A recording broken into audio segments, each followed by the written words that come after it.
Hello everyone, সবাই কেমন আছেন?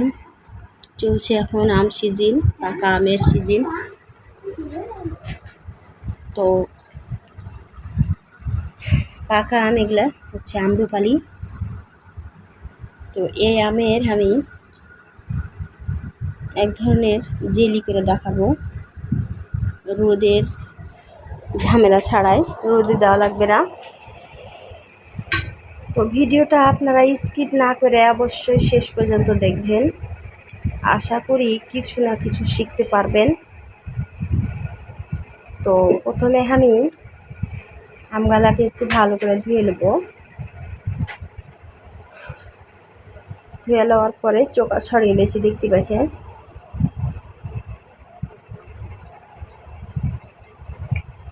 চোকা ছড়িয়ে নেওয়ার পরে আমগুলা দেখুন কত সুন্দর লাগছে। এখন চোকা ছড়ার পরে আমগুলাকে যেভাবে হাত দিয়ে স্পঞ্জ করে চিপে চিপে নেব। নেওয়ার পরে আঠিগুলাকে আলাদা করে নেব, আর আমের যে রস বা দড়া যেটাই কহেন, এটা আলাদা করে নেব। আমি এই বাটিতে যতটি আম নিয়েছি সব আমগুলাই সুন্দর করে স্পঞ্জ করে চিপে নেব।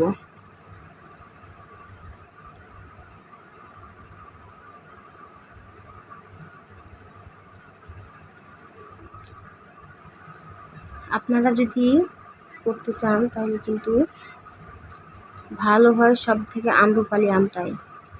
কেনে কহছি যে আম্রপালি আম বেশি পাকে গেলে কিন্তু খাওয়া যায় না, একটু শক্ত শক্তই ভালো লাগে। এই আমটা কিন্তু বেশি পাকে গেছে, খাইতে পারবো না, তো সেই লেগে এই আমটাকে ফেলে না দিয়া আমি এক ধরনের আচার তৈরি করছি। এটাতে একটা সুবিধা কি, আমটাতে বেশি চাপ দেওয়া লাগে না। হালকা একটু চাপ দিলেই আমটা সুন্দর হয়ে ফুলে আসে। আর অন্যান্য আম দেখবেন যে আঁশযুক্ত, আঁশ বেশি থাকে। এই আমে কিন্তু আঁশ নাই সেরকম। দেখতে পাচ্ছেন হাত দিয়ে কিভাবে সম্পূর্ণ আমটাকে আমি করে নিতে পারছি, দড়াগুলো আলাদা করে নিতে পারছি আঁটি থেকে। তো যাই হোক, আমার আম গুলানো শেষ হয়ে গেছে। এখন মনে হয় আর একটাও নাই সম্ভবত। এখন চলে যাব চুলার পাড়ে। এটাকে এখন আর একটু হাত দিয়ে ভালো করে মিশিয়ে নেব। মিশিয়ে নেওয়ার পরে চুলাতে এখন কড়াই দিয়ে দিয়েছি। হাতে সরিষার তেল দিয়ে দিলাম। সরিষার তেল দিয়ে এখন আচার কিন্তু সরিষার তেলেই সেরা।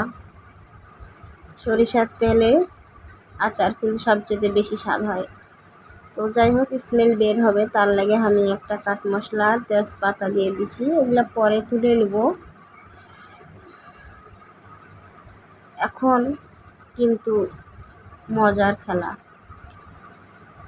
এখন কিন্তু এই জিনিসটাকে, এই আমটাকে তেলে ফেলে দিল, তো এখন লাড়া লাগবে অতিরিক্ত, থামা যাবে না, কারণ থামলেই কড়াইতে লেগে যাবে।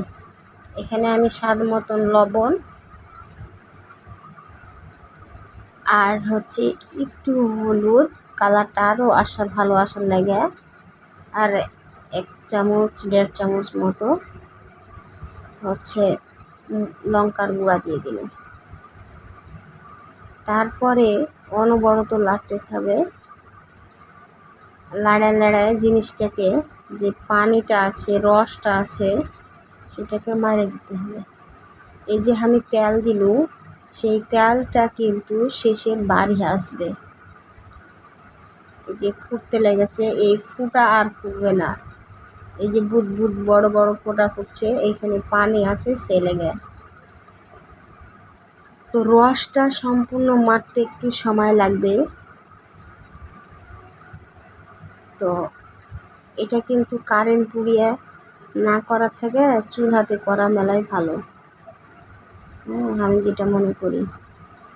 আমি করেছি কড়াইতে, চাইলে আপনারা পাতিলে করতে পারেন। পাতিলে করলে বেশি ভালো হয়। পাতিলে করলে কি হয়, বাইরে ফুটে না, ফুটে বাইরে পড়ে না, হাতেও ছিটকে পড়ে না। আমি অল্প কিছু করেছি, সে লেগে কড়াইতে দিয়ে দিচ্ছি। বেশি যদি আপনারা করেন তাহলে পাতিলে দিবেন, হাঁড়িতে।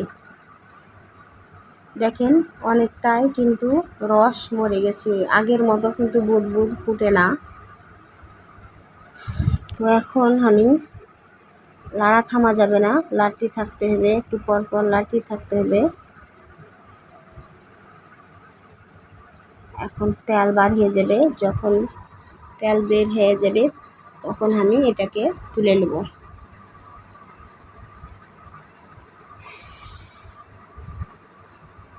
অতিরিক্ত গরম, আম পাকার গরম। তো এই যে দেখেন কত সুন্দর হয়ে গেছে আস্তে আস্তে। এখন এটা থেকে তেল বের হবে। কালারটাও মেলায় পাল্টে গেছে, দেখতে পাচ্ছেন। ছিল কেমন আর হয়েছে কেমন। এই যে দেখেন তেল বার হয়ে গেছে। আপনারা অবশ্যই দেখতে পাচ্ছেন, একটু খেয়াল করলে দেখবেন যে এটা থেকে তেল বার হয়ে গেছে। এই আচারটা কিন্তু এত মজার খেতে, না করলে হয়তো বুঝতেই পারবেন না। এই রকম থাকবে তখনই নামিয়ে নিতে হবে, কারণ এর থেকে বেশি যদি আপনি শুকান তাহলে কিন্তু তেতো তেতো ভাব হয়ে যাবে। কারণ এই আচারটা এখন আমি নামিয়ে নিব, তো এর থেকে আরও যদি আপনি তেল বের করার চেষ্টা করেন তাহলে কিন্তু আরও বেশি কালো হয়ে যাবে, আর ভাল লাগবে না। আচারটা নামানোর পরে কিন্তু একটু আটবে, সেই লাগে এখনই আমি নামিয়ে দেবো। ওই যে দেখেন কত সুন্দর তেল বার হয়ে গেছে।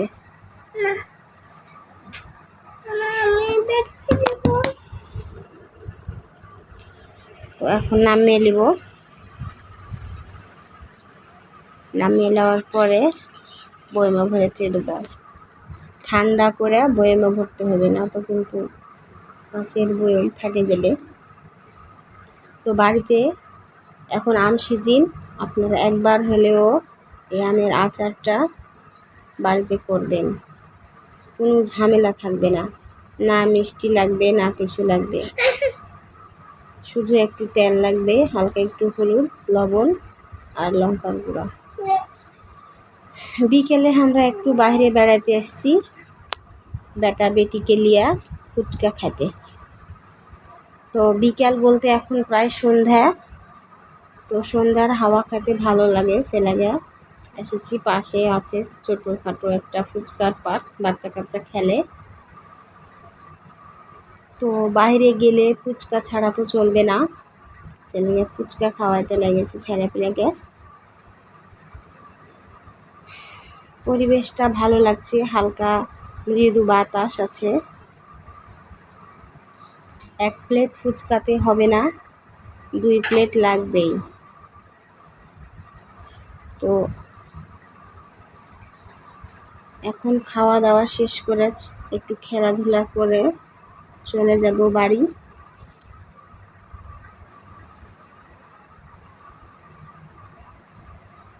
তো সবাই অবশ্যই কমেন্টে বলবেন যে হ্যাঁ ছেলে মেয়েকে কেমন লাগছে, আর ভিডিওটা কেমন লাগলো। আপনার একটা কমেন্ট, একটা লাইকে আমার আরেকটা ভিডিও করার অনুপ্রেরণা যোগায়।